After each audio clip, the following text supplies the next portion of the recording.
This meeting is being recorded. Good morning. I'm Councillor Peter Lewis, Chair of the Fire Authority. Can I welcome everyone to today's Fire Authority meeting, where we're all attending remotely. For the benefit of the webcast, members of the Fire Authority are indicated by an asterisk, and officers of the fire service and officials are also joining this meeting. All microphones will be muted unless you wish to speak. Please indicate if you wish to speak by using the raised hand function, and at the appropriate time, I will call out your name and you will need to turn your microphone on. If you have cause to leave the meeting, can you ensure that you have turned your microphone and video off? And can I remind all members to choose their language of choice, as translation facilities are available. So, members, good morning, and can I first of all welcome our new Deputy Chief Fire Officer, Stuart Forshaw, to his first meeting, and also delighted to see that we have two new area managers joining us this morning, Dave Hughes and Anthony Jones. So congratulations on your new posts, and I look forward to you giving good service to North Wales Fire Service. So we move to the agenda. Apologies. I've been advised that Councillor Sue Lloyd-Williams, Adrian Tansley, Richard Griffiths, Peter Evans and Michael Dixon. Members got any other apologies they wish to notify?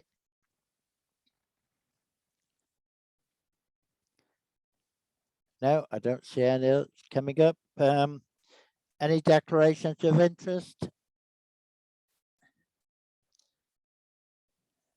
No, I haven't been advised of any urgent matters.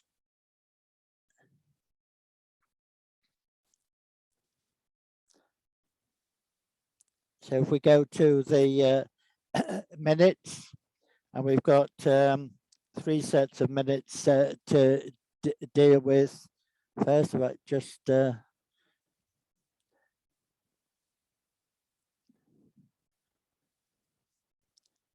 page 1, page 2,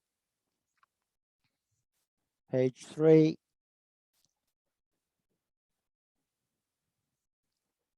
page 4, page 5, page 6, page 7, page 8, page 9, page 10. I'll go through the minutes for the 14th of February, and then I'll take them on block. So for the 14th of February 2022, page 11, page 12, page 13, and then an earlier meeting of the 25th of October, another emergency meeting, page 14, 15, 16, and 17. So would somebody like to propose that those 3 sets of minutes are correct record? Thank you, Paul. Somebody second? Councillor Ian Dunbar, but Councillor Paul Shotton had moved the minutes in the chat, Chair. Councillor Ian Dunbar also moved them in the chat, so perhaps we might take him as having seconded the minutes. Okay, thank you. All in favour, members? Thank you. Any matters arising? I think a lot of the information is historic, or it will appear in the agenda. No, thank you. I'll now move on to item 6, and can I invite Richard Fairhead to give us a COVID update. Richard, please. Diolch yn fawr. Thank you very much, Chair. Bore da, Aelod. Good morning, members. I've briefed the members of the authority throughout the pandemic, which has been affecting the world, the UK, Wales and North Wales, for 2 years now. And as we move on, the virus is still affecting thousands of people, but thankfully the latest strain doesn't appear to be as virulent as the others. The rules in Wales are changing at the end of this month, and we're and as we have done all through the pandemic, the service will continue to follow the Welsh Government advice, and we're moving into a new normal and steadily returning to more familiar working patterns, so more face-to-face meetings, etc. As we continue to recover, we're also following the service's strategic intent, which has been all the way through the pandemic to keep staff safe, continue to provide our services, and also work through to the recovery phase. I've previously reported to the authority we've had a consistent number of people with confirmed COVID-19 throughout the pandemic. And this has reduced over the last couple of months from the time at the end of 2021, when the Omicron virus resulted in up to 90 of our staff being absent from the workplace. Thankfully, these staff have all recovered, and no staff required more than rest and recuperation to recover. Currently, we do have 13 people off with positive tests, but nobody's been off for longer than 18 days. Throughout the whole pandemic, we've been holding regular business continuity meetings, which have been chaired by the Chief Fire Officer. And as we move into this recovery phase, we've made the decision that the last one will take place at the end of this month. During these meetings, every decision that we make around the COVID-19 virus and what we were going to do is recorded, along with the rationale for those decisions. This is best practice, and it means that we'll have all the information we require to take part in any inquiry. This again is supported by the Learning from COVID document we've been developing and completing during the pandemic. We'll continue with robust risk assessments and control measures in place to support the staff in our buildings and our fire stations, and staying safe when providing service to the communities. Some of the areas we're now working as we were pre-pandemic are youth work. We've moved to a full program of week-long Phoenix courses. Our safe and well checks are now face-to-face. They're dealing with the vulnerable and the most vulnerable in our communities. Our business fire safety teams are carrying out audits at commercial buildings and sleeping risks across the regions.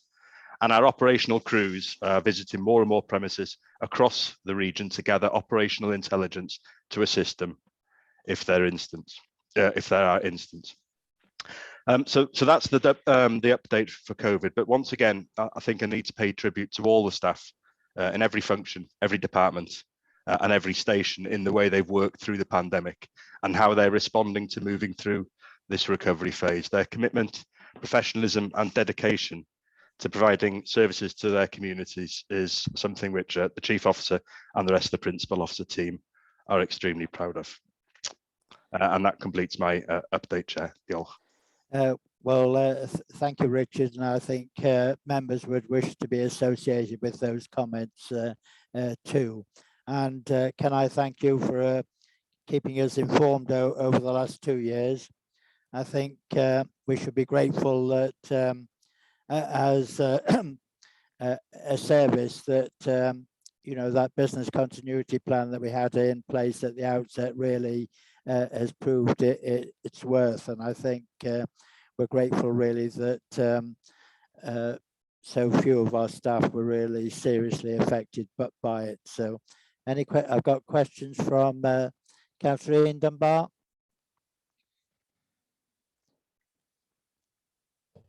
Just a quick one there, Mr. Chairman. As I could say, it was a good report, Dan. I'm glad everything seems to be getting back on track. But it's still, as he said as well, that this variant is still creeping round, and it's more transmissible, but not as effective. Can I just ask then, Mr. Chairman, we as a council are looking at still maintaining the video and Zoom calls at the moment. I was just wondering whether there was any movement from the fire authority, whether we will be coming together at any time in one of the big buildings that we use, or are we still going to stay on the Zoom for safety? Thanks, Chair. Thank you for the question. I'm going to ask the Chief Fire Officer to answer that because I think it's a positive message going forward. If I can just clarify, the message, the question was around the fire authority meetings, or was it a question around the day-to-day working practices? Ian, if I understood you correctly, you were referring to fire authority meetings, were you? I was, Chair. Right. I was. Yes. Well, as you know, the legislation in Wales has changed, and that we have now got a statutory duty to provide our fire authority meetings in a hybrid form. So we're working with our councils, and I believe that Conway Council have developed the technology which will enable us to have both online meetings and for those who wish to come in person. I think one of the issues has been around managing the translation function, but we would hope that when we come back as a new fire authority in the summer, we will have that ability to hold hybrid meetings. Thank you. Okay, thank you. Councillor Mawrth. Bore da, diolch yn fawr, Mr Cadeirydd. Diolch i Richard am yr adroddiad hefyd, ond o'n i wedi rhoi yn chat, da ni wedi neidio rhif 6 a 7, sef adroddiad y Cadeirydd a penod ffithyr newydd. Dwi'n meddwl bod ni wedi trafod hwnnw. Diolch yn fawr. Mr Davis. Well, Yeah. Mawrth, in my agenda, the COVID update is item 6, and Yeah. the new structure is 7, and Chair's report is 8. Mr Davis, mae'r agenda Cymraeg, Yeah. mae'r rhif 6 ac 8 yn wahanol. O! Dwi wedi rhoi syniad. Dyn nhw wedi newid drosodd, Alwen? Yndi, so nhw'n i ddod i'r cadeirydd toc. O, Okay, diolch yn fawr, Mr Cadeirydd. Di'r Cymraeg a'r Saesneg ddim rhy fath. Okay. Councillor Jeff Lowe. Just unmuting myself, Chairman. Good morning to you. Really, on behalf of myself and Wrexham, the residents of Wrexham, I too would like to support the words of Richard and yourself in the professional way and the caring way the fire service has carried out its duties during these past 2 difficult years for people. It's good news to hear, I'm sure, for some, about the oncoming hybrid options for members when it comes to meetings,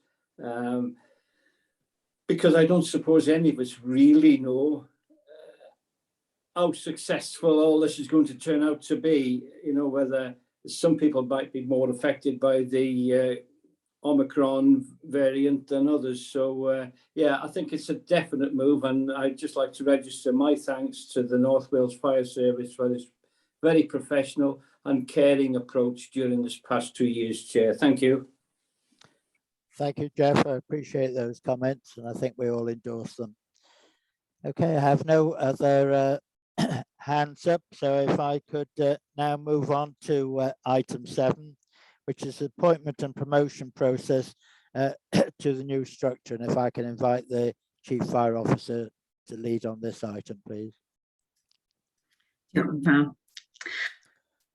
This report seeks to reassure members that an issue that attracted some attention within the service last year and also outside of the service has been resolved.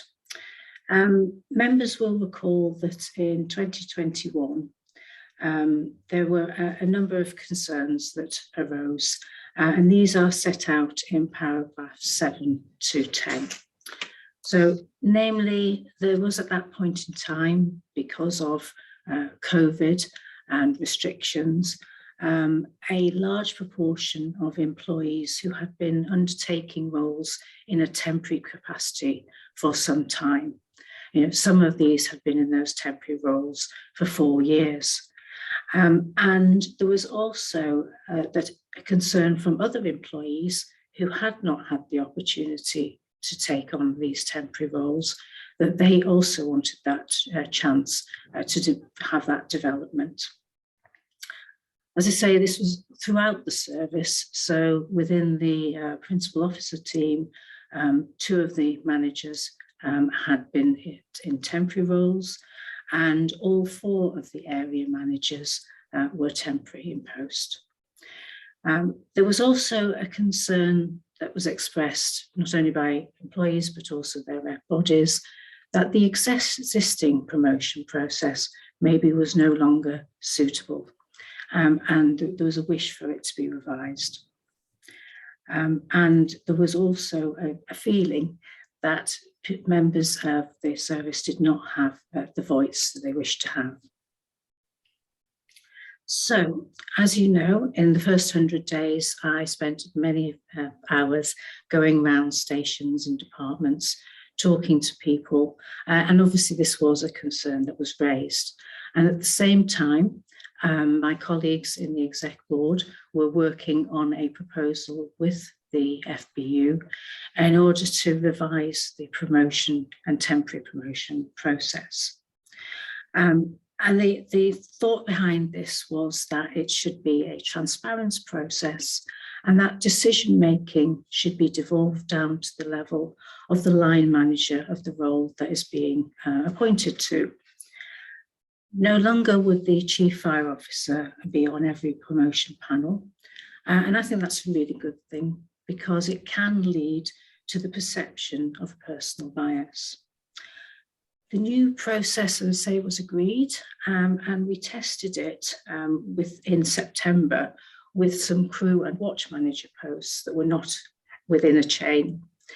And we appointed those posts, and similarly, in the control function, we also appointed to 1 station manager post and 6 watch manager vacancies. Then we needed to unlock the rest of the chains.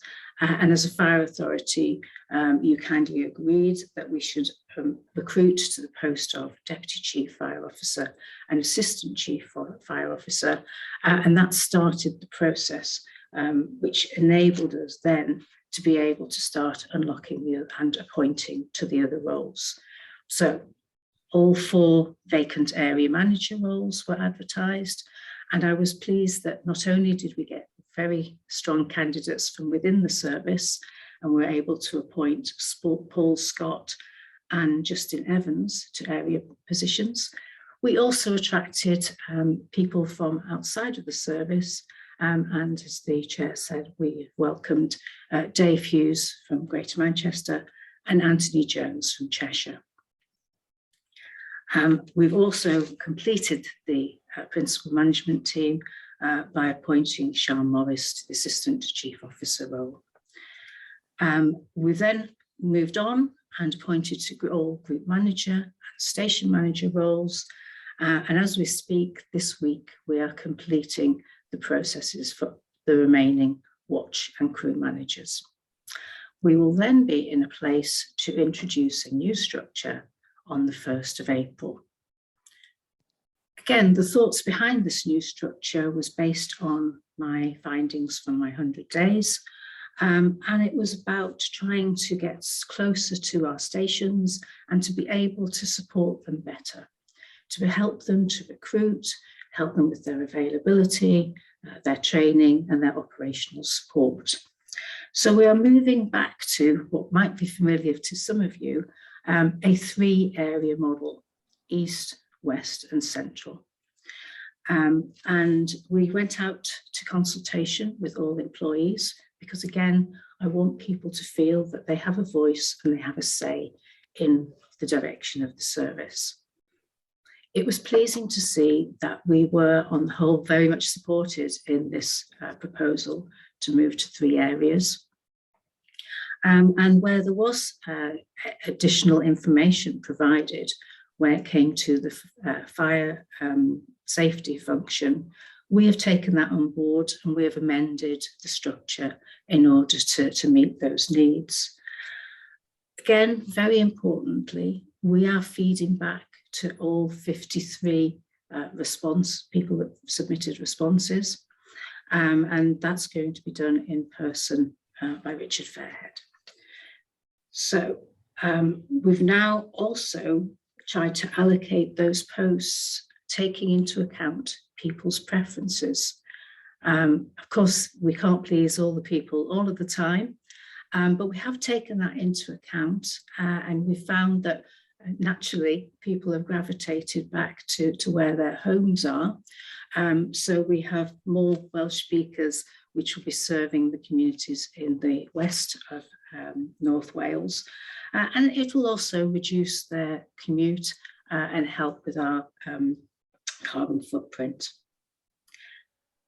At paragraph 20, I want to pay tribute to all the people who've been involved in not only in devising the structure, but in undertaking the interviews and the assessment process and the work of the Training and Human Resources Department. And I'd like to reassure you that the structure will be put in place, and after a year, we will be re-evaluating it to ensure that it actually meets the aims that we have put it in place for, and that it is supporting the stations in which we need so much to provide our services. Thank you very much, Chair. Happy to take any questions. Well, thank you, Chief. I think those first 100 days that you spent have certainly proved very worthwhile, and I think having looked at the structure myself, I think it augurs well for the future. So I have a question from Councillor Ian Dunbar. Thanks, Chair. You're quite right, Mr. Chairman. Over more than 100 days now she's been in post. She's done very well, and I congratulate her on that.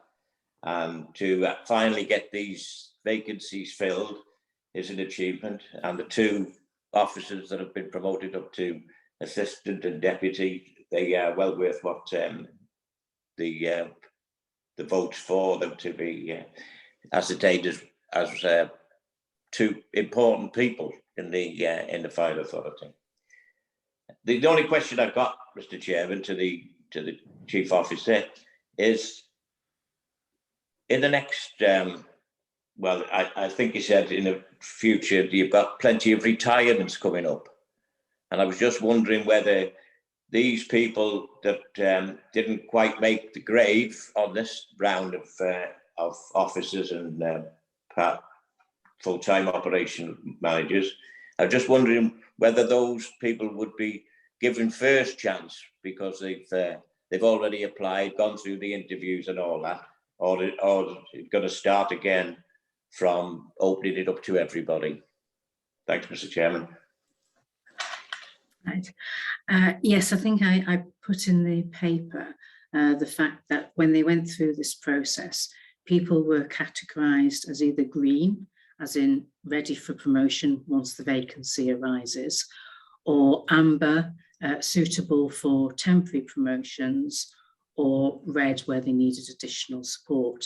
So yes, all those people that were in the green category, as these jobs arise, they will be promoted in order of their scores.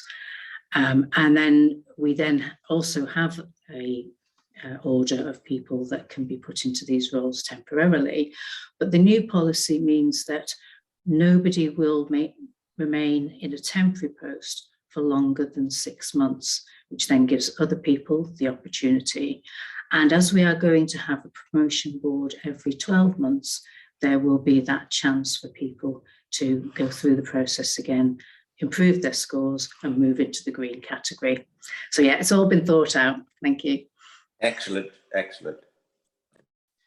Thank you. If I could invite Councillor Dylan Rees then, please. Thank you, Chair. Yes, I'd like to echo the positive comments in terms of the way that the Chief has addressed these issues and sort of move things forward, which I know has been welcomed by the FBU and staff generally. Just one question in terms of the new structure, in terms of moving to 3 areas. Of course, the North Wales Police have 3 divisions, Western, Central and Eastern. Can I ask, are the new areas for ourselves coterminous with those of the police? Thank you. Yes, they are coterminous with the police, and as you quite rightly probably recognise, that then helps local working, those connections.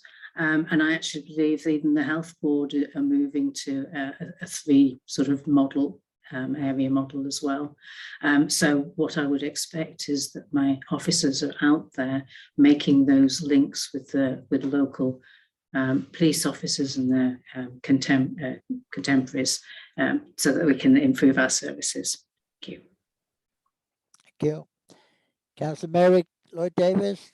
Diolch yn fawr, Mr Cadeirydd, eto. Wel, gan yna ddiolch i'r pennaeth am y gwaith sydd wedi cael ei wneud, a dymuno'n dda i bawb sydd wedi llwyddo, a dymuno'n dda i bawb arall yn y dyfodol.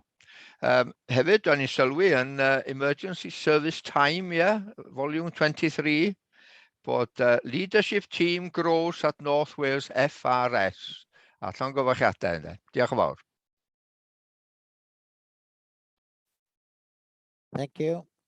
I have got no other raised hands, so the recommendation is to note the report. Could I have somebody propose and second that, please? Thank you. Mary Lloyd-Davies and Councillor Brian Apsley. All in favour? Show of hands. Thank you. Right, item 8 now is the Chair's report. So prior to our meeting on the 14th of February, the Deputy Chair and myself were involved with others on the interviews of senior officers, Treasurer and Monitoring Officer. The outcome and endorsement you will be aware of as it was agreed at our emergency meeting. The Deputy Chair, Chief Fire Officer and myself had our regular WLGA fire meeting with colleagues from South Wales and Mid and West last week. We had an update from Simon Parr from the Home Office on the current position on the emergency service network. It is being tested across the country to identify black spots, and going forward using low orbit satellites instead of masts is being considered. And I know members have been in anticipation as to when this changeover is likely to take place. Well, the latest date we've been given is looking forward to the third quarter of 2024. So on the future role of the firefighter, it had been agreed that the menu would consist of 3 parts. One was cardiac arrest, falls, and home fire safety. And the Welsh Government Cabinet is supportive, but the need for funding and assess its value will need to be put to the Fire Brigades Union. The WLGA fire spokesman will address with the Deputy Minister on the progress at her forthcoming meeting. Looking at building fire safety continues to be a concern as no guidance on details has been received on the consultative role of the fire service. And whilst England has provided funding equivalent for an additional 3 inspectors, there's been no indication of additional funding from Welsh Government. And the final item we considered was in terms of reviewing finance for all 3 services, and they all raised concern on firefighter pay and the future projection over the next 2 years. And at this meeting, some members will be aware of these particular personnel, but Chief Fire Officer Chris Davis of Mid and West is retiring in early April, and Councillor Tudor Davis is retiring in May, having been on the South Wales Fire Authority for 26 years. So that concludes my report. I see there's a couple of hands raised up. Councillor Paul Shotton.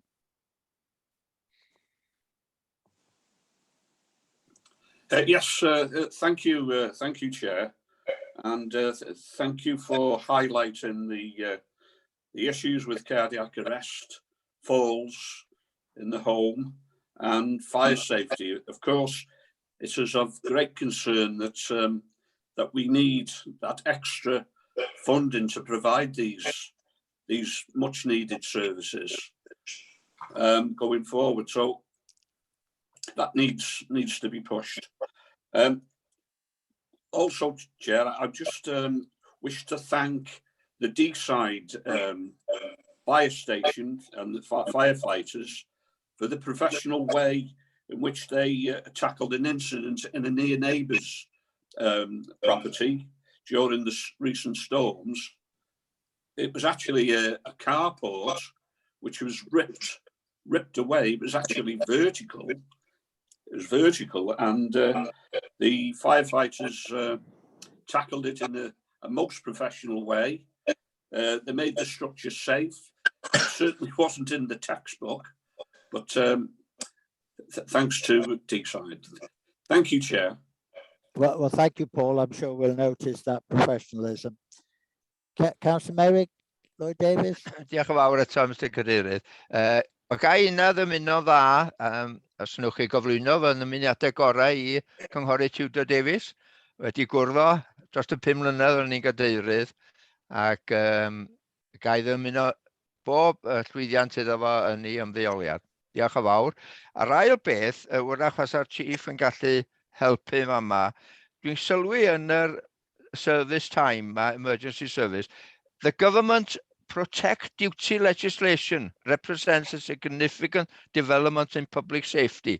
Ddi hwnnw'n rhywbeth fyddwn ni yng Nghymru yn garfod bod o dano fo, neu dim ond rhywbeth i Lloegr. Mae'n anodd deud heddiw, achos maen nhw'n sôn am y llywodraeth, ond dyn nhw'n deud pa lywodraeth. Diolch yn fawr. Thank you. Are you in a position to answer that, Chief? Yes, the legislation in Wales around protection and fire safety in buildings will closely reflect what is being passed through in England. There will be variations, but both England and Wales will see a significant addition to their duties regarding planning and building safety. And I guess that's why we are trying to stress to Welsh Government that this is in fact a new burden. We will need to have more employees trained with these skills, and it will be a cost to the service. So the Council is right, it will affect both those in Wales as in England. Diolch yn fawr, Chief. Thank you.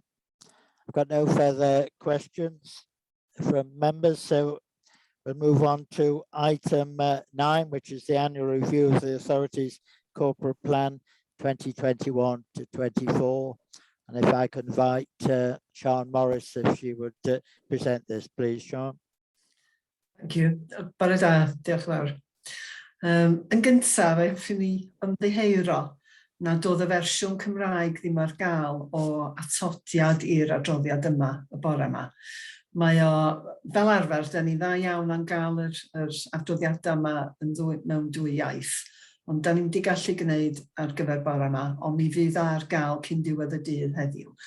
A felly, dim ond i'ch sicrhau chi bod hwnna ar y ffordd, ond ag I ymddiheuro. Dwi'n pethau'n syml, felly mi na I gyflwyno yr adroddiad yma yn Saesneg, fel bod ni'n delio yn yr un iaith. This report, Chair, is to present for approval the 2022-23 revision of the authority's corporate plan. As you'll recall, this is a routine report. Every year the authority approves a final draft of its plan for the forthcoming financial year. And you'll also recall that in March last year, the authority published a corporate plan 2021 to 24, so over 3 years. This, of course, is going to be the legacy plan for the incoming authority after the May elections, and it will give them an opportunity as a new authority to adopt that plan and to change it as that new authority wishes, or to retain it for another year. In terms of the changes that need to happen from year to year, that 3-year plan, although it's a 3-year plan, it does need to reflect the situation from year to year. So there are some annual amendments and reviews to that plan. The most obvious ones are touched on in paragraphs 5 and 6, namely the new Chief Fire Officer's situational assessment, and also the fact that the authority has financed those changes within the forthcoming. The budget for next year has been set, so that the fact of that has been reflected in the revised plan. With apologies again for some minor typographical errors that will be corrected. Those of you who will have noticed some of the page numbers and so on, please rest assured that those will all be edited out and changed and amended and the right standard for before publication of the revised plan before the end of this month. So if I can refer you on the covering report to the background, and it starts with a very familiar outline of the legislative requirements for the planning process and so on. And in paragraph 11, it touches on the normal run of the planning cycle. This is very familiar territory for all members. And similarly, the 7 long-term objectives that the authorities adopted, those are set out just as a reminder in paragraph 12. So moving on to the information section of the covering report. Although the long-term objectives, members have approved those to be carried on, that those long-term objectives will remain the same. The situational analysis, as summarised in paragraph 15, presented 3 new priorities, shorter term priorities, if you like, which was maintaining enough availability of on-call fire crews, ensuring enough resources to maintain and develop firefighter skills, and having sufficient corporate capacity to meet current and future demands. And consequently, as I said previously, the budget has been adjusted to reflect the work required to bring those about. And secondly, as noted in paragraph 16, some recent Audit Wales reports have highlighted some improvements for the authority to consider, and those have been amalgamated into the plan for next year. That is adopting a more integrated strategic approach to involving others outside the service, so that co-production, reviewing the effectiveness of governance arrangements, succession planning within the service, challenging our assumptions about where fire stations are located, making sure that the authority remains resilient to any future changes. That sort of fire and emergency cover and location review. And lastly, developing, of course, moving towards the net zero carbon status by 2030. So in terms of this, a quick summary of the contents of the revised corporate plan, those are set out in paragraph 17. So it's confirming the improvements and wellbeing objectives, that they remain the same, outlining in more detail what plans are in progress. And again, obviously there is more detail that hasn't been incorporated into this level of reporting. However, to assure you as an authority that those departmental plans and service plans are in place. The new plan reflects the key challenges, the Audit Wales findings, and preparedness for any future amendments that are not yet there. So things like any revision to the national framework that the Welsh Government prepares, or indeed any recommendations from the Wellbeing of Future Generations Commissioner's Office. And lastly, that last bullet point in paragraph 17, making sure that everything is affordable. So if I can just quickly refer you to the appended revised March 2022 corporate plan. And just, I won't go through it in every page, but just to note, we have on page 3, we have the forward there, which again touches on the effect of the pandemic and the new priorities identified. And then moving quickly on to page 6, this is just scene setting. It's about the forecasts and predictions. Obviously, these are not figures that the authority, we don't produce these ourselves. These are published externally. But these are the sort of the things that are likeliest to have the greatest impact on the service, namely climate change, national infrastructure, population and demography. So in terms of climate change, there are things like temperature increases, rainfall fluctuations. So we've got flooding and drought, potentially extremes of weather, and rising sea levels. So in addition to affecting our ability to deliver, it's also affecting the nature potentially of the services that we deliver, how and where we locate ourselves, making sure that we're prepared to help others as well as to look after our own ability. The national infrastructure, that's the essential infrastructures such as water, energy, transport, ICT and so on. Things like road networks bound to affect the authority if they come to fruition.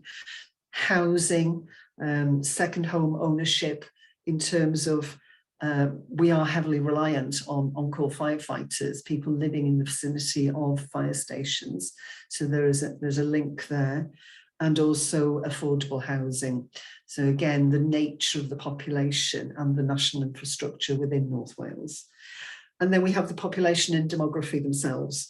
The aging population, that is nothing new. That's been reported on for several iterations of this plan. And there's a more recent one, which is obesity, which you sort of think, well, 64% of Welsh adults are projected to be overweight or obese. The nature of the Fire and Rescue Authority, you know, the service that needs that fitness level and health level, it's obviously quite a high impact potentially on the service.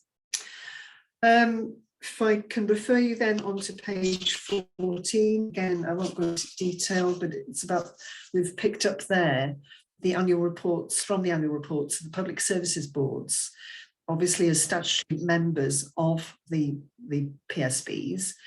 The authority sits alongside the county councils, the health board and Natural Resources Wales as statutory partners on all the PSBs in North Wales. And therefore the work of the PSBs has been summarised in this report, because clearly we need to align and be part of that because we are statutory members. Moving forward then to page 26 of the appended documents. So we've gone through the objectives there, we've listed those. So by page 26 onwards, we then have more detailed work within the service. This provides for that accountability. This is where we set out as an authority what we propose to do next year in order to move closer to achieving the long-term objectives.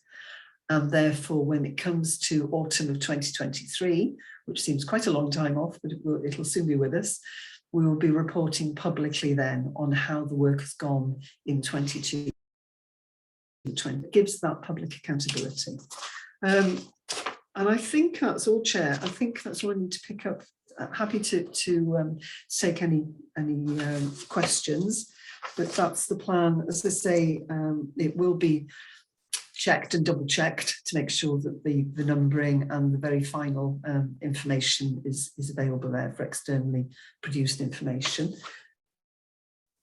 But the vision is that members approve the revision of the corporate plan for publication on the website before the end of this month.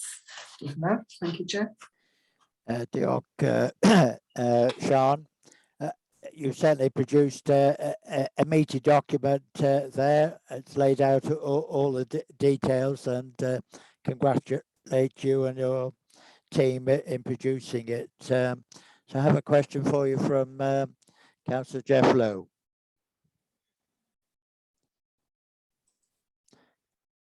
I'll unmute myself before I thank you. Thank you. I'd like to thank Sian for the report. It's very informative. There's just one question, Sian, on page 28, paragraph 16. adopting a more integrated approach to involving others outside the service in co-producing and shaping the service that it provides. Could you just give me a little more information on that, please? Yes, certainly. Or your interpretation of that? Yes, Thank you.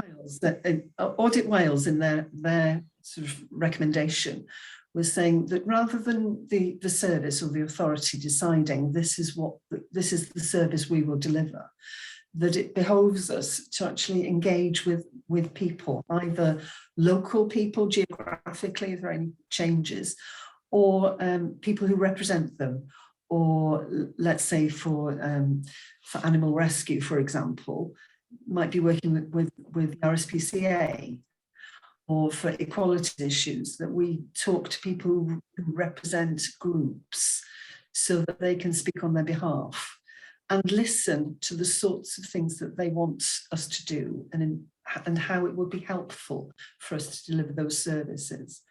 So it's very much more about asking the question. We do a lot of it already.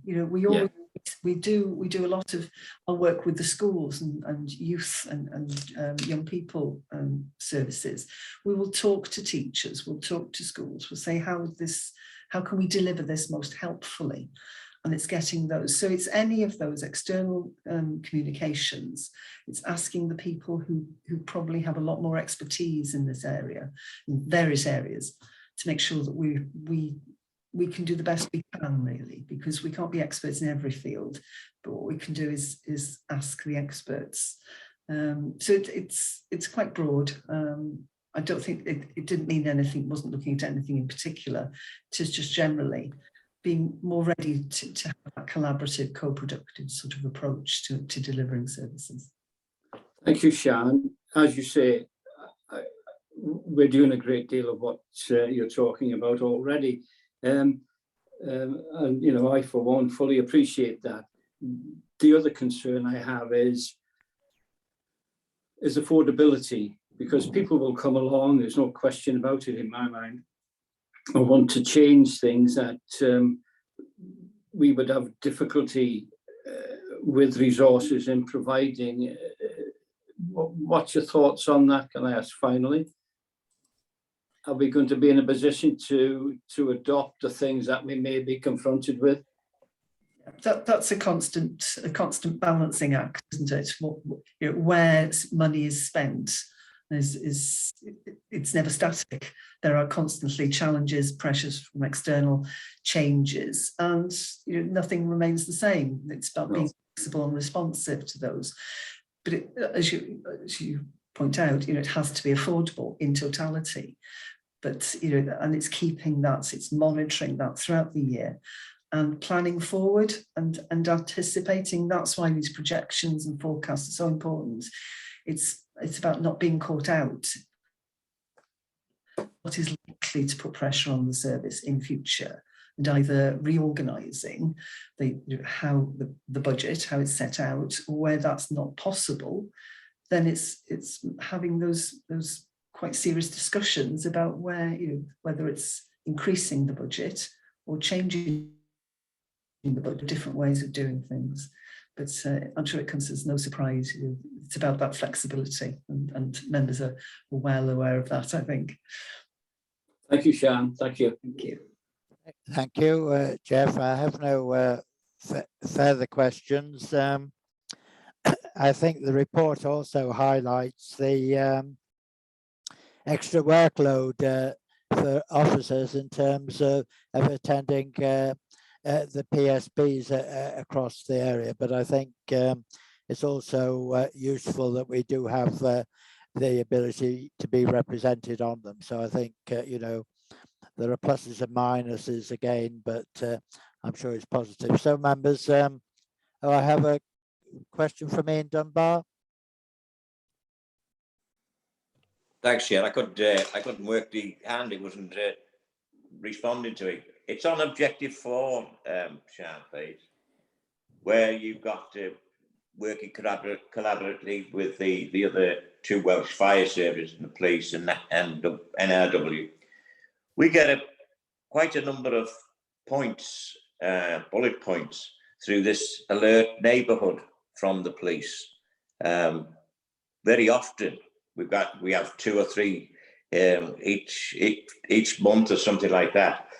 Is that anything that the fire authority could do to promote their working? Because as I say, it's quite good with the police that they go through scams and all this type of thing, and to give people, a warning, not a warning, I would say advice on how to protect themselves. And I think, if you was to do that to some of these people that are causing fires or accidental in the home and things like that, if you get some type of update, it may help progress. Thanks, Chair. Yes, thank you. Yes, again, we use technology, social media. We have our messaging. We have a regular flow of messaging out to people. I'm not fully familiar with what the councillor was describing there with the police, although when I was living in Flintshire, I was part of one of those groups for alerting to local issues arising. So I think, yes, we do. I think that the straightforward answer is yes, we do. That we could have a set group of named individuals, a sort of membership in the same way as perhaps the police do. I'm not sure, but we certainly do a great deal. We are very active on social media. I can see Tracy Williams's hand up there. She's our head of corporate communications. I don't know, Chair, if Tracy wants to come in there. I was going to invite her. So Tracy, if you want to respond. Diolch. I just wanted to note that our campaign steering group is actually looking at that particular format of informing people for fire safety events similar to the police. So it is something that's about to be launched, just so that you know. Okay, thank you for that. Yeah, thank you. Well, members, the recommendation is to approve the revision of the corporate plan 2021-24 and for publication on the authority's website at the end of March. Yeah. Thank you. Second. Thank you, John Brimwell Hughes. All in favour, please. Thank you, members. Right, we'll move on to item 10. This is the capital strategy 2022-23 through to 2024-25. If I could invite Helen McCarthy to present this item, please. Thank you, Chair. I think this item is being presented by Graham for us today. Fine, thank you. Over to you, Graham. Okay, thank you. Good morning. So this report provides an outline on the capital strategy for the next 3 years. I know many of you will be familiar with these reports, so I'll run through the main points with regard to the next few years. As you know, the capital strategy is based on estimates going forward, so this is based on the information that we currently know, along with estimates, and if things change, updated reports will be presented to members. So just a summary, it provides the planned future capital expenditure, capital financing and treasury management activities necessary for the authority to meet its objectives. The report has been made in line with the budget and the revenue budget and the capital budget that was set on, I believe it was March. It's been approved by members, and the revenue budget of 39.4 million along with 2.9 million capital expenditure. The report has been presented to the audit committee, and that was on the 24th of January. So the audit committee have scrutinised the report, and their recommendation is that the authority approves this report by the FRA. So. Thank you, Graham. Got a question from Councillor Brian Apsley. Yeah, thank you, Chair. It wasn't a question. I was just going to move the report. Thank you for doing that, Brian. just for members' information, you'll be aware that Welsh Government have provided capital spending, but usually we get very short notice of it to spend it in the current year.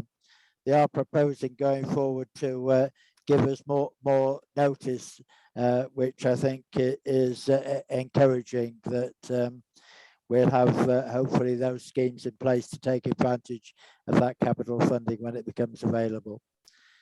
So I've had the recommendation proposed by Brian Apsley. Do I have somebody to second it? Thank you, Rondo. Can I ask people to show their hands if they're in agreement to it? Thank you. Thank you, and thank you, Graham. We move on to item 11, the provisional outturn 2021-22. So are you taking this one, Helen? I am indeed. Thank you, Chair and Bodrodal Pal.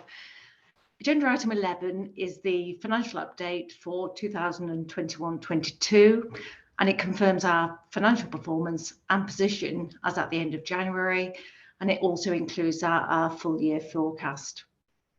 Just to remind members, the revenue budget for this financial year is £37.1 million, and this was approved by yourselves at our meeting in November 2020. I think it's fair to say that when we set the budget, we noted the exceptional circumstances presented by COVID, and within that, the inherent uncertainty in changing environment.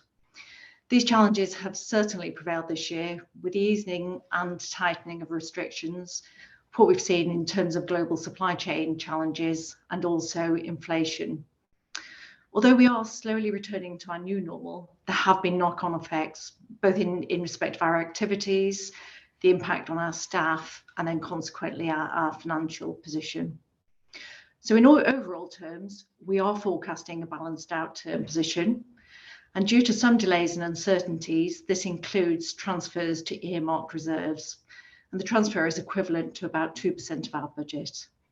And these earmarked reserves will allow us the financial flexibility for the future to implement the new structure that we've talked about today, and also undertake those critical reviews to address the issues identified by the Chief Fire Officer within her 100-day update.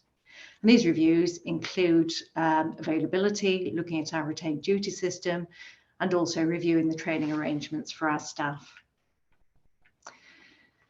Turning to the staff costs, as you'll be aware, these account for over 70% of our expenditure, and therefore the careful management of these costs and also the associated training is so critical to our financial stability, both in this year and also future years. At the start of the financial year, we were able to recommence our training and recruitment, and of particular note was our success in progressing 2 cohorts of firefighter apprentices. That's a total of 18 staff, and those staff are now on watches. And more recently, we've also progressed to transfers into the whole-time duty system and appointments into the retained cohort.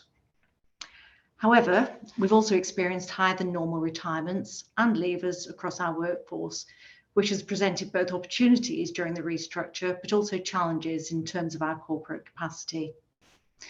The reasons for the staff leaving are multifactorial, but include changes to the firefighter pension regulations that we've discussed at previous meetings, normal retirements, career progression, both within the service and outside of the service, but also on occasions, staff seeking different employment options following COVID. As with everything, it appears that the normal rules no longer necessarily apply, and across the public sector, the recruitment landscape has been changing and it is becoming highly competitive. Consequently, we've carried a number of vacancies throughout the year, including operational firefighters on both retained and whole-time duty systems, the deputy CFO position, and other corporate services posts ranging from vehicle technicians, procurement lead, corporate planning, finance, through to HR specialists. And I think it's fair to say that most departments have been affected. All of these posts remain critical to our corporate capacity, especially given the restructure and the reviews that we're undertaking currently. There are 3 main areas of focus. Firstly, it's about retained recruitment, and the new structure will support and enable more local approaches. And coupled with the increased capacity within our training departments, we're planning for increased numbers during 2022-23.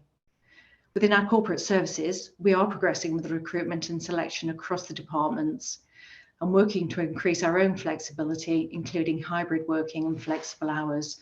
And that's really just responding to the needs of people coming and joining the service.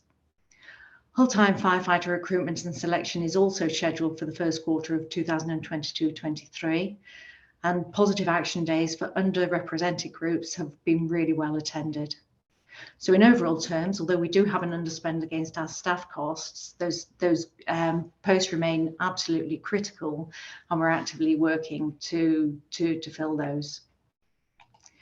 Turning to the non-pay, the payroll underspend has been partially utilised to address the backlog of repairs and maintenance across the estate, including a range of environmental measures. These include low carbon lighting, insulation of roofs, and replacement of windows and doors. And that's very much in terms of looking at our carbon footprint. During the pandemic, the use of IT has also increased. And during the year, we've achieved significant connectivity for our staff through moving to Microsoft 365. And this allows all staff to have email addresses and also Teams access, as well as improving our resilience to cyber threats. Coupled with costs associated with an update to our control room systems, this has been an increased area of increased expenditure during the year. The Chair mentioned some grant funding, and we have been able to secure additional grant funding from the Welsh Government during the year. And this has supported us towards the cost of upgrading our control room IT systems, which was necessary as part of our preparations for the new emergency service network. Income has also been higher than anticipated, and this is twofold. Firstly, the sale of obsolete assets, including vehicles, and also increased income from masts on our service property.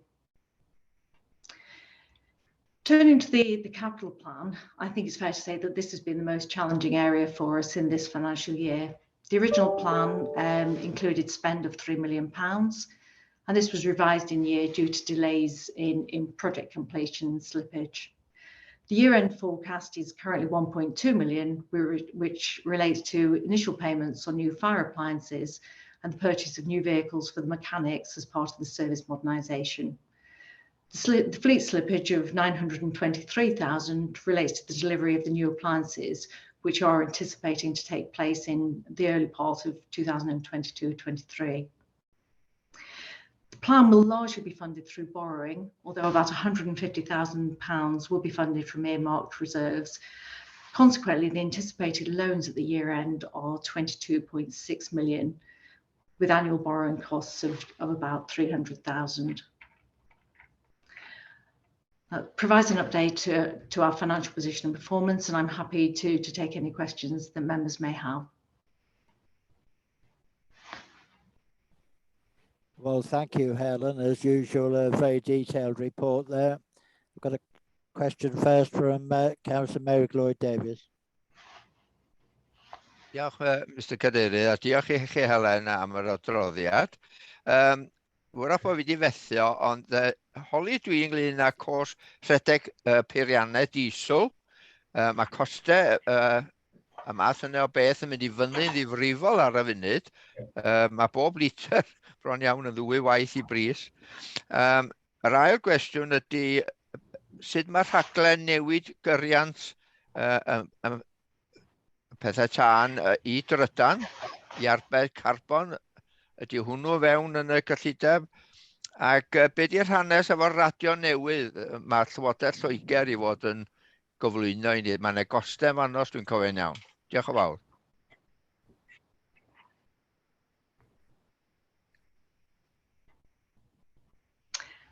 Thank you. So 3 elements to that question. The first one in relation to the cost of diesel.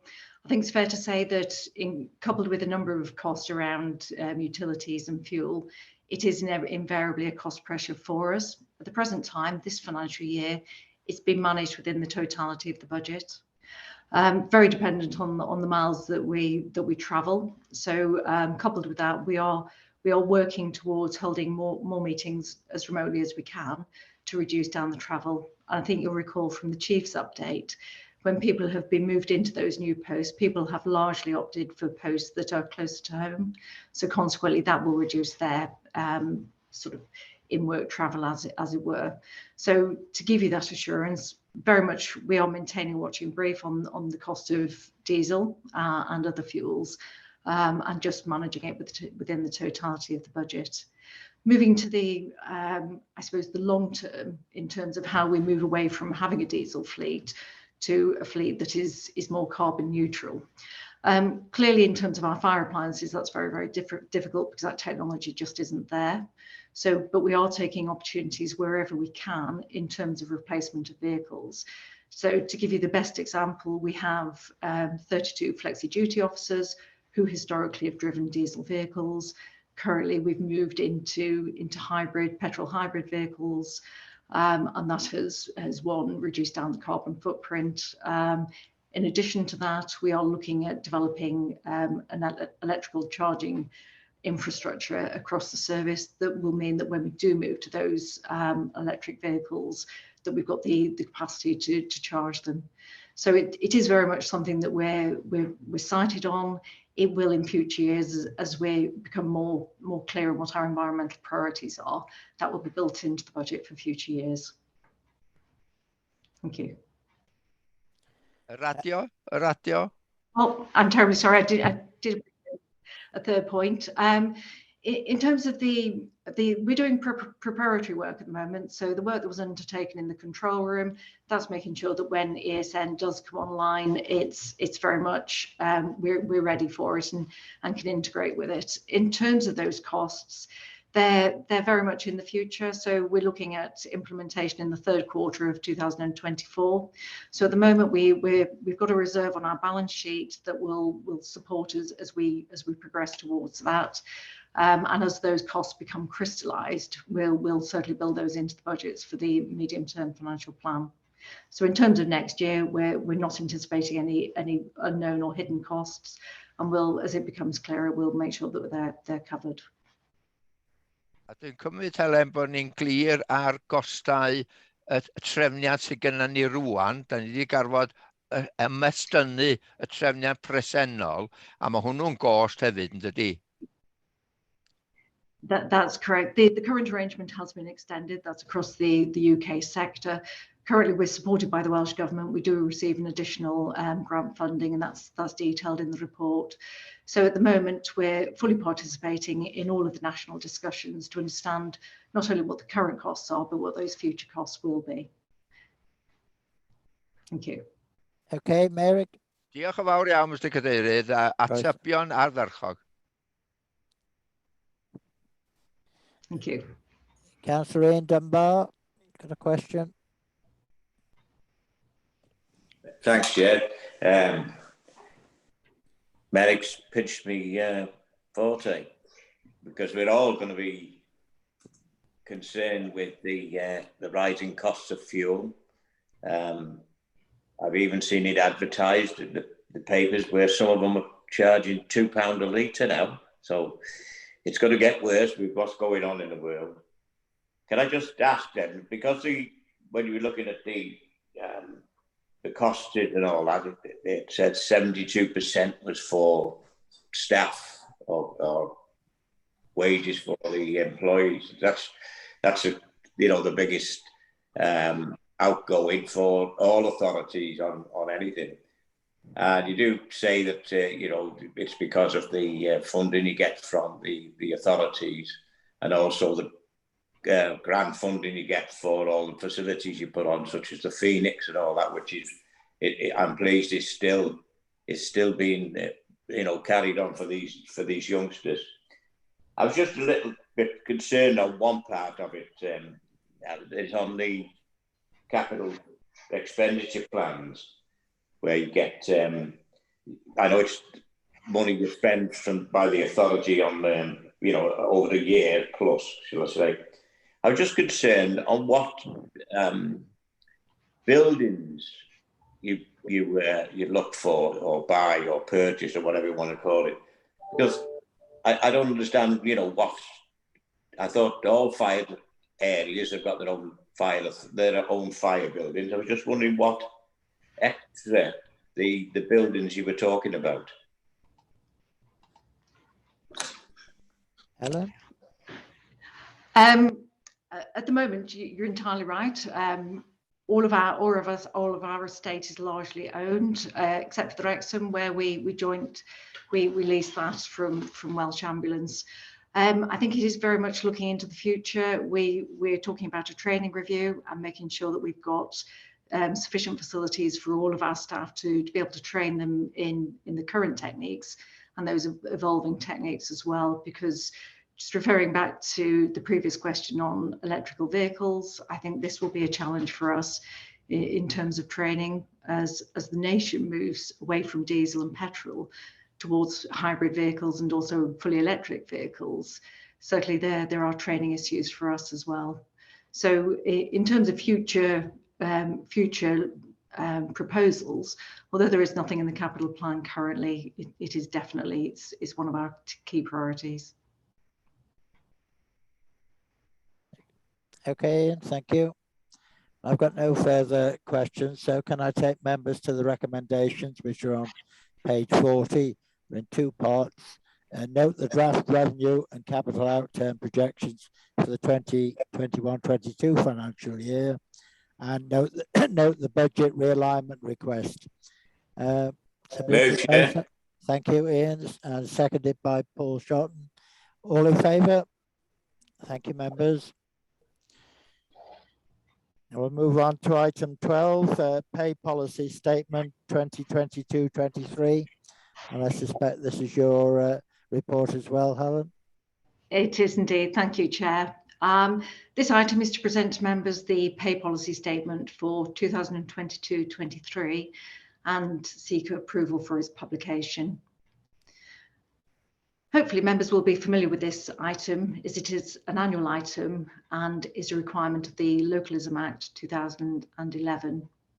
The actual form and content is not prescribed, although we do work to guidance which is issued by the Welsh Government. But the overall aim of the pay policy statement is to promote transparency in terms of how the authority sets the paying conditions of its workforce, which totals nearly 900, and the relationship between the pay for chief officers and the workforce. The proposed pay policy statement is set out on pages 53 to 68 of the agenda pack today.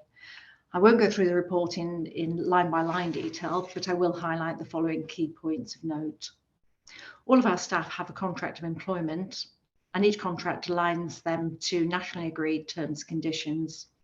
And these include Grey Book terms and conditions for operational personnel, including our control room staff, Green and Blue Book for staff conditioned to local government terms and conditions, and Gold Book for brigade managers. A summary of these terms and conditions is provided within section 6.2 for the chief officer team, and also 9.1 for staff other than chief officers. The head of paid service is the chief fire officer, who in common with all staff is appointed following an open and competitive process. And our current chief took up post on the 1st of July 2021. The chief officer pay is aligned to the National Joint Council arrangements, and during 2021, a pay review was undertaken by the monitoring officer on behalf of the authority. This linked the chief fire officer salary to the basic rates published by the National Joint Council for Population Band 2. What the review also established or re-established was the relativity between the chief's salary and the chief officers, and those links are set out on page 56 of the pay policy statement. The lowest paid member of staff is aligned to the Green Book terms and conditions of service and amounts to just over £20,000 per annum. This is a ratio of 1 to 7 with the chief officer's salary, which is within the guidance issued by Lord Hutton. And the multiple between the CFO and the median for all staff is 1 to 4.28. And again, that's within the parameters set. It's important to note that we do offer a range of support measures, and they're provided to all staff. and these include the Employee Assistance Programme, access to counselling, occupational health, access to physiotherapy, childcare vouchers and cycle to work. And as I've confirmed, that's available to all staff, both on permanent and fixed term contracts. It's fair to say that the use of off-payroll consultants within the economy has been well publicised by the press in previous years, and especially in relation to the public sector. We don't routinely use off-payroll arrangements and would only do so by exception. And the exception would be where there is no internal capacity or expertise. But where we do, we use the HMRC employment status checker, and as appropriate, we will deduct tax and national insurance. The appendices to the report set out the current salaries, and I'm pleased to confirm that they're the ones for 2021-22. In particular note with the local government local government salaries, which were actually only agreed on the 28th of February this year. So they are the current salaries, and I'm happy to take any questions on the pay policy statement or that members may have. Thank you, Helen. I've got no raised hands. That might indicate that members are quite used to getting this annual statement for approval. So would somebody like to propose? The two recommendations are to note the requirements of the Localism Act of 2011 and to approve the pay policy statement for 2022-23 financial year. And Councillor Brian Apsley's proposed and Councillor Ian Dunbar second. So all in favour? Thank you very much. Thank you, Helen. Right, we'll move on to item 13, and this is the Standards Committee's annual report. And if I can invite Matt Giorgio to present this, please. Thank you, Chair.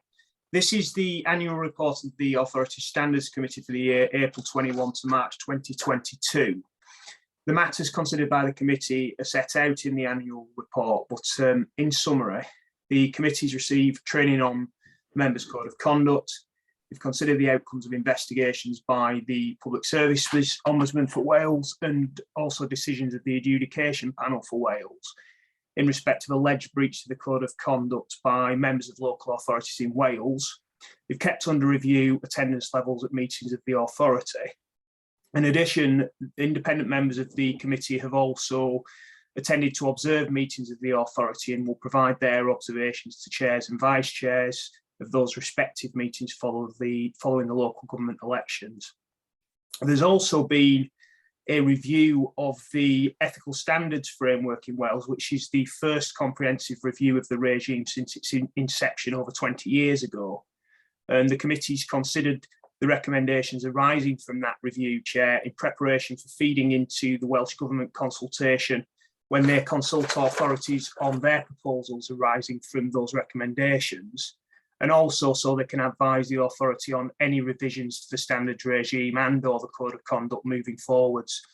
Finally, the committee sets a forward work programme for the next year, which includes the rolling review of the constituent parts of the authority's constitution, which the committee undertakes during each full term of the authority. And so the recommendation is for the authority to note the annual report. Thank you, Matt. Well, I have no raised hands, but I would, on behalf of the Fire Authority, Matt, like to thank the members of the committee for the work that they do and for their annual report. So could I have somebody propose that we note the report? Thank you. Mary Gloria Davis and Brian Blakely. Thank you. All in favour? Thank you.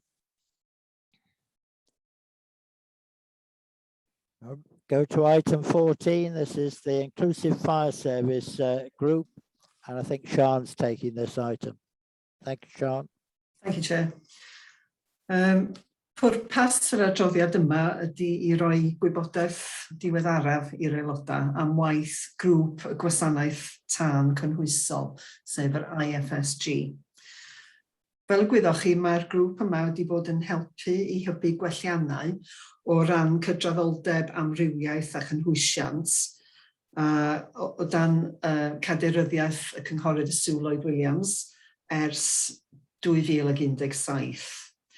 Maen nhw wedi bod yn iaith oedd yn cynnwys 27 o amcanion gwella a rhyw 60 o weithredoedd arbennig, felly camau gweithredu.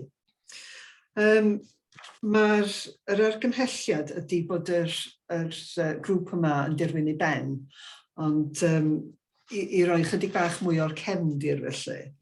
Yn yr adran cefndir ar yr adroddiad, mae o'n esbonio sut oedd gosod I fyny y grŵp yma, o fel rhan o ryw waith oedd ymlaen ar draws y wlad felly. A bod ni wedi gosod I fyny y grŵp bach yma yn lleol mwyn trio hybu'r materion cydraddoldeb yn lleol. Cafodd y strategaeth wella cynhwysfawr I fabwysiadu ar gyfer 2019-2022, sef eleni. Ac ym mis Medi llynedd, fe argymhellwyd am y tro cyntaf felly bod yr amser wedi cyrraedd i'r grŵp yma ddod I ben gan bod o'r camau gweithredu unau wedi cael eu cyflawni neu wedi dod yn rhan o waith o ddydd I ddydd, gwaith dyddiol yr gwasanaeth. A felly bod ddim angen gosod I fyny a cyfarfod ar wahân. Oedd yr aelodau ar yr adeg yna wedi cael chydig o drafodaeth a wedi penderfynu fysa'n well gweld yr adroddiad monitro, gweld pa gynnydd sydd wedi cael ei wneud cyn penderfynu I gadw ymlaen cyfarfodydd a'i beidio. A felly mae'r adroddiad yma rwan yn cynnwys atodiad sydd yn rhoi diweddariad ar beth sydd wedi digwydd yn erbyn bob un o'r amcanion, 27 o amcanion.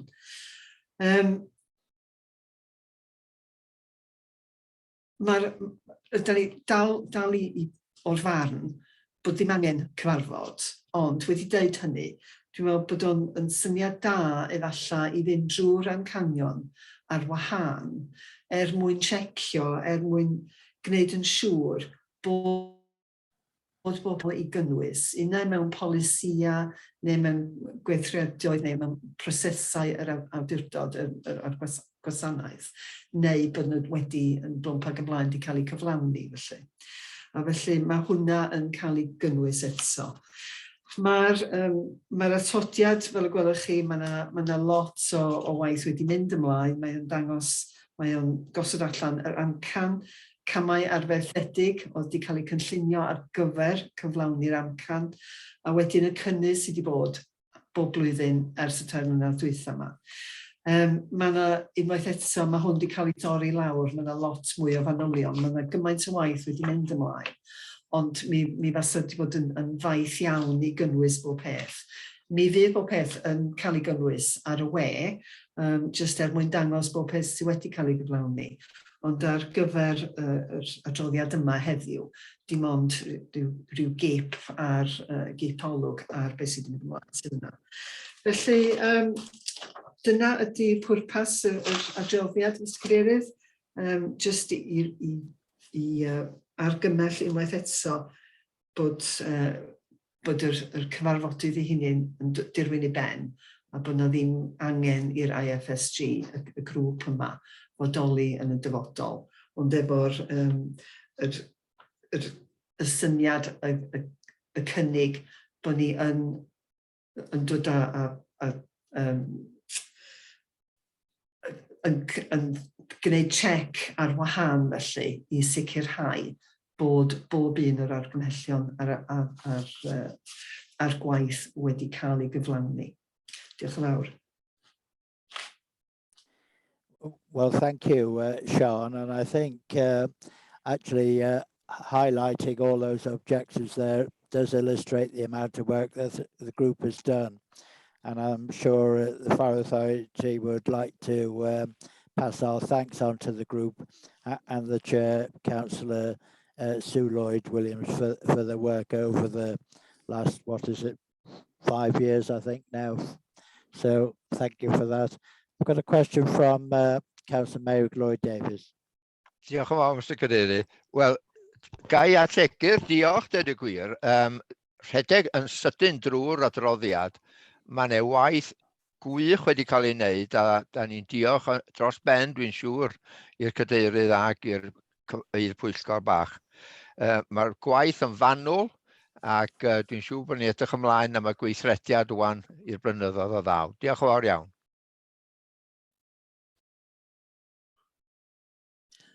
Thank you, Mary. Would you like to propose the recommendations as they appear on page 73 in 3 parts? Thank you. Dwi'n cynnig. Do I have a seconder? Thank you, Councillor Dylan Rees. Okay, all in favour? Sorry, Sean, do you want to come back? I just wanted to add, although Councillor Sue Lloyd-Williams can't be in the meeting, couldn't attend today, she did want to just to express her thanks, and she did send an email saying that it's been a privilege for her to have led on this, and that she found it both educational and enjoyable to have staff members and visited fire stations whilst gaining the information. So I think we as a service as well would just like to reflect that back, our thanks to her for her involvement on this group. I just wanted to have that. Thank you. Well, thank you, Sean. And I know Sue would have been here today, but for the fact that she's also chairing a meeting back in Conway. Right, we've had a proposal and a seconder. All in favour? Thank you. Now, if we could move on to item 15, that is financial regulations, and I'm going to ask Helen to guide us through this item, please. Thank you, Chair. This item on the agenda is to present to members the updated financial regulations. It is an authority document, and it has already been to the Audit Committee for scrutiny, and that took place in January of this year. I'd like to provide a little bit of background to the financial regulations. They are very comprehensive. It's a very comprehensive document which runs to many pages, and I therefore thought it might be helpful to members if I provided a little bit of context.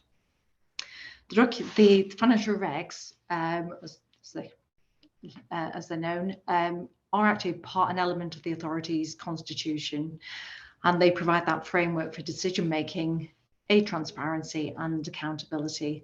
So in very broad terms, what this document does is it provides that governance framework for all matters of a financial nature. That said, it doesn't sit in isolation, and it aligns to other documents, including the contract procedure rules, and they were approved 2 years ago by the authority. It is out of necessity a comprehensive document, as it reflects the complexity of our organisation. It's also important that the document aligns to the delegation that's in place between the authority and the service. So within the Constitution, that first line of delegation sits with the authority to the head of paid service, and that is consistent with the financial regulations. And in this respect, the Chief Fire Officer is also supported by the Section 151 officer. Equally, as members of the authority, it's important that certain financial matters are reserved for yourselves, as they require your approval. So by custom and practice, you will already be familiar with some of these, which include approval of the budget and the medium-term financial strategy, as well as the approval of the financial accounts and our reserves strategy as well. So this document makes it really clear what is within the reserve of the authority and what is delegated to the service, and where it is delegated to the service, who's got that responsibility. So accountability is a key pillar of the financial regs, and the document sets out that it's applicable to all members of the authority and also all employees of the service. Therefore, it's important that it's a live and working document, as it should give a guide to our day-to-day actions and decision making. And that provides members with assurance that the key controls are in place across the service and operating as you would expect. So to give you a small example, when the authority was first formed in 1996, all payments were made by cheque. but this is now very much the exception, and therefore it's been necessary to review and amend the creditor payment arrangements to reflect the fact that most payments are now made electronically. I would draw members' attention to Appendix 1 of the financial regulations, which shows the key areas, and also that ongoing compliance is achieved through the service leadership team. So we have regular meetings, and such things as awarding of contracts and delegations will be discussed at those meetings. What I'd like to do is turn to the document itself. And again, I'm not going to go through it in lots and lots of detail, but what I'd like to do is highlight the component elements, which can be broadly categorised into 6 key themes. The first one is financial planning, management and reporting. And these sections cover both revenue and capital expenditure, and provide those guiding principles in relation to how we plan and deliver the financial aspects of our organisation. At its core is sound financial planning to ensure that we understand what our cost drivers are and what we need to do to achieve our organisational objectives. This also requires us to understand our risks and uncertainties so that the budget is clear and achievable. And that will be familiar with you because we've spoken today about some of the risks that we're facing in terms of our medium-term financial plan. So of course, setting the budget is only the start of the process, and good governance requires that it's managed and reported throughout the financial year. And in exceptional times that we find ourselves in, such as now, with inflationary and supply chain pressures, this has never ever been so important. Turning to the more detail in the sections within the income, expenditure and banking, this really covers the day-to-day activities which will be most relevant to our staff. And that's our staff who are involved in procuring goods and services on a day-to-day basis to make sure that we can continue our operations. And what the financial regulations do is provide that framework of internal controls, ensuring that the key principles of good governance are in place. Turning to the matter of our staffing, we've spoken today that staff expenditure accounts for over 70% of our expenditure, and therefore having robust controls in relation to our staff structure is pivotal. It not only avoids financial problems, but also ensures a fair and consistent approach to our staff appointments. And key to this is that changes to the staffing structure can only be undertaken with permission of our service leadership team. So that's at any given time, the service leadership team is aware of the structure in place and the costs surrounding it. Equally, robust checks and balances are in place over starters, and including sort of pre-employment checks and a range of payments, including overtime. Maintaining the security of our assets, we have a lot of assets. They range from our land and building through to our computer assets, through to vehicles. And it's really, really important that we have really good controls to make sure that we have some guiding principles about making sure that we have checks and balances in place to make sure that all assets are properly controlled. And as you can appreciate, for some of our ICT assets that are very mobile, easily lost, it's important that we have those measures in place. On the agenda today, we had the Treasury Management and Capital Update, and this is one of the technical aspects of the work that we do in finance. The financial regulations also incorporate other areas such as regulations and relevant codes. Throughout the course of a year, you'll hear me talking about the CIPFA codes, and these are covered by this aspect of the regulations. That includes areas such as HMRC compliance and also VAT compliance as well. Although the whole document addresses the need for internal control, it's also important that we have safeguards in place. So we have measures in place where there are financial irregularities, that we identify them, but also that we stop them where we can, identify them if possible, and put corrective measures in place. So to give you an example, for example, the declarations of interest, which you will all be familiar with, that is part of this suite of governance to make sure that we are as transparent as we can be, and we know those associations that exist. Although the document does run to over 46 pages, it's not possible to capture every detail. Where appropriate, these financial regulations will be supplemented with detailed guidance for staff. That's to ensure that on a day-to-day basis, they understand their responsibilities, and that the day-to-day processes reflect the principles outlined within this document. That's a whistle-stop tour of the document, and I'm happy to take any queries from members that they may have. Thank you. Thank you, Helen. I think members will have read the actual document itself. It certainly lays out all the facts there.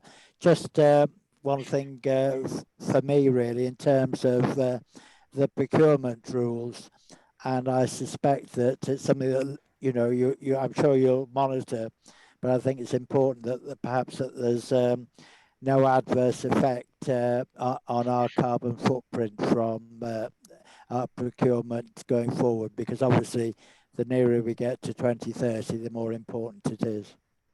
But I have a question for you from Councillor Mary Gloyd Davies. Diolch yn fawr, Mr Cadeirydd, eto, a ga i ddiolch hefyd i Helen am yr amlinelliad cynhwysfawr ar yr adroddiad, ac yn glir iawn. Yr unig broblem sgynna i o dan 9, tudalen 105, os ydy'r hwnna yr un fath yn Saesneg, da chi wedi tynnu sylw at atodiad 1. Dwi'n methu cael hyd ar y cyfrifiadur. Ydy o'm yn y Gymraeg i mi wybod. Wrach ydwch chi yn hynnorthwyo fi yma. Diolch yn fawr. Thank you. I think Appendix 1 relates to the document itself. It relates to the financial regulations. It's the one that came as a supplement, Mary. Mr Davis. Okay, yeah. Okay. I've got no other further questions for you, Helen. So would somebody like to propose we approve the financial regulations? Thank you, Councillor Owen Thomas, and second, Councillor John Brimore Hughes. All in favour? Thank you. Again, thank you for the report, Helen. Diolch yn fawr. All right, we'll now move on to item 16. That's the temporary delegation of powers before the annual meeting. And if I could invite Gareth Owens to present this, please. Thank you, Chair. And Bore da, pawb. Good morning, everybody. This is a report that we bring in every term of the authority at about this time. As you'll see from the executive summary of the report, Chair, members are appointed until the elections. They actually leave office 4 days after the elections. And then there is a short period of time between the what will be the 10th of May and the AGM on the 20th of June, during which time we have to wait as the authority for the constituent councils to decide who they wish to appoint to the authority as members.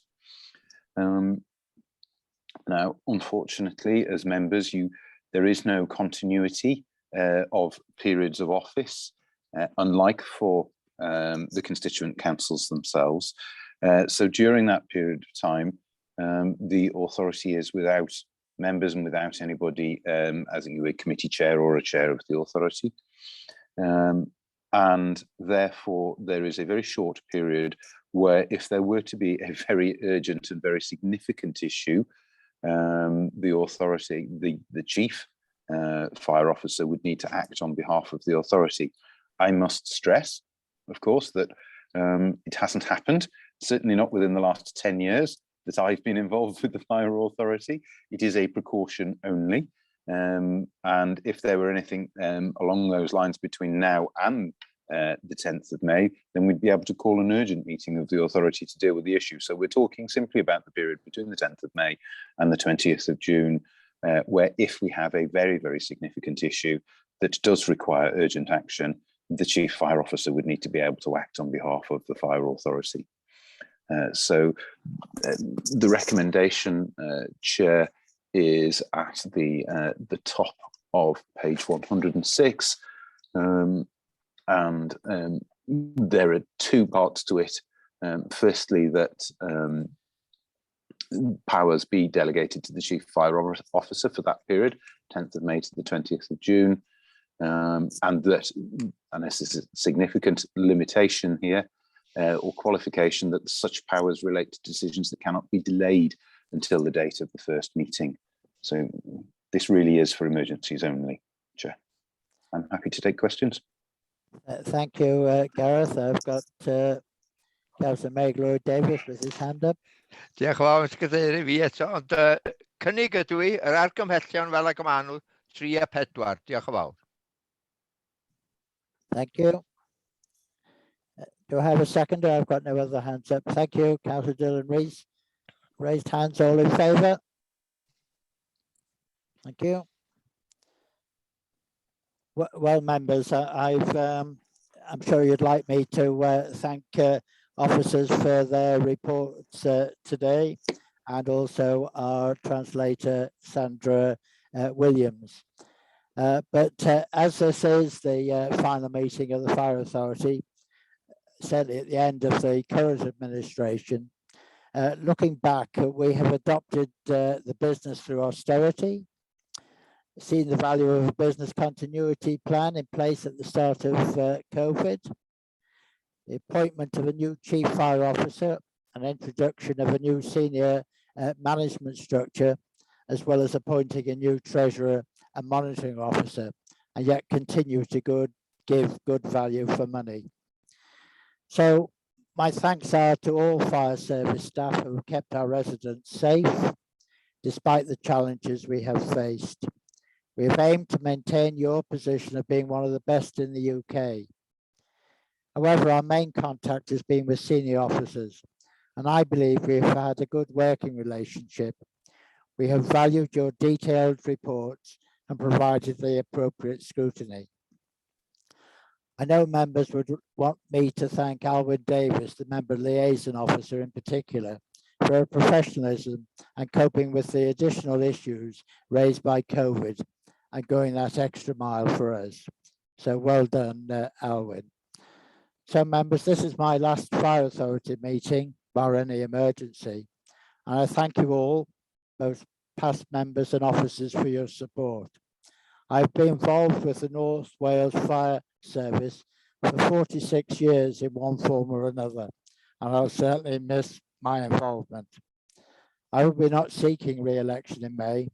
Wish those of you standing again my best wishes, and hope you are nominated to serve on the Fire Authority again. And I wish to thank my Deputy Chair for his support. We have shared the same vision, often coming to the same conclusion on issues without prior discussion, and I'm sure you will use his talent going forward. Diolch yn fawr. I think the Deputy Chair has the word. Thank you, Chair. Yes, I'd just like to seize this opportunity to sincerely thank you for the way in which you've so effectively discharged your duties as the Chair of the Authority, and indeed your long and, I would say, distinguished service to the Authority. And on a personal note, Peter, I'd also like to say how much I've enjoyed working alongside you as your Deputy. One of the areas in which we've worked alongside together is in terms of on the appointments panel, in terms of choosing senior officers to join the principal management team. Now, members may not be aware, but when we go through that process, we do sort of have indicative criteria to score the candidates when they come before us. Now, you'll have to forgive me, Peter, but I've actually evaluated your performance using those indicative criteria in terms of your leadership skills, political awareness and knowledge of the national context, tick. Strong and adaptable leadership style, tick. Stakeholder awareness and ability to build relationships at all levels, tick. Good communication skills, tick. Drive for excellence with a focus on community outcomes, tick. Good knowledge of both operational and strategic issues, tick. And lastly, unquestionable integrity, tick.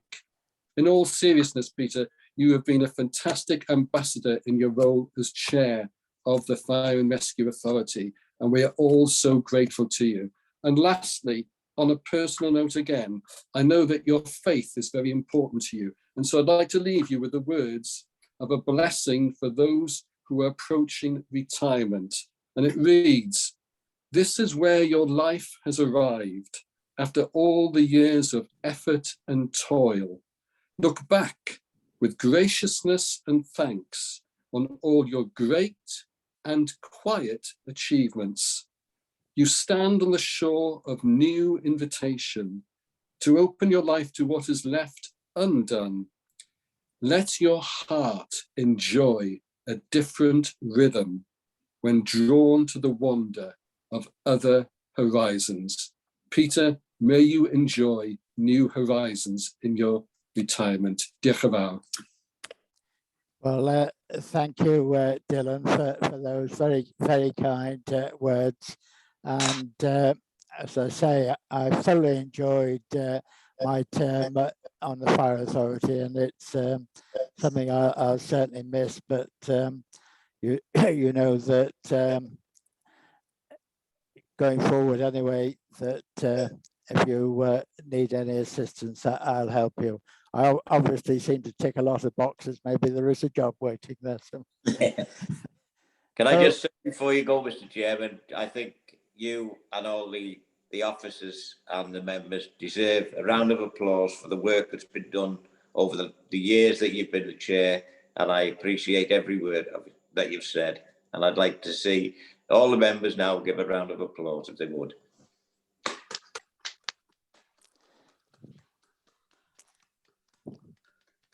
Well, thank you, members. I think Meg Lloyd Davis wanted to say a word too. Thank you. Diolch yn fawr, Parchus Gadeirydd, unwaith eto, a gai hefyd eilio bob dim sydd wedi cael ei ddeud. Fel cyn gadeirydd, da chi wedi llenwi'r gadair i'r ymylon ac wedi bod yn garedig efo ni gyd wrth i ni ofyn cwestiynau. Mae'ch rhwyddineb chi wedi bod yn amlwg iawn. A hefyd i Dylan am fel dirprwy gadeirydd. Diolch ymlaen, wela chi gwrdd o yn y flwyddyn newydd fel cynghorwyr gobeithio. A hefyd i'r swyddogion, mae gweithio efo'r swyddogion yn bleser bob amser, a mae Alwen, fel da chi wedi deud, wastad yn broffesiynol yn ei gwaith. Diolch i chi gyd, a diolch i'r aelodau. Mae bod hefo chi ar y pwyllgor yma yn werth chweil, dweud y gwir, ac yn bleser bob amser. Diolch yn fawr i chi gyd.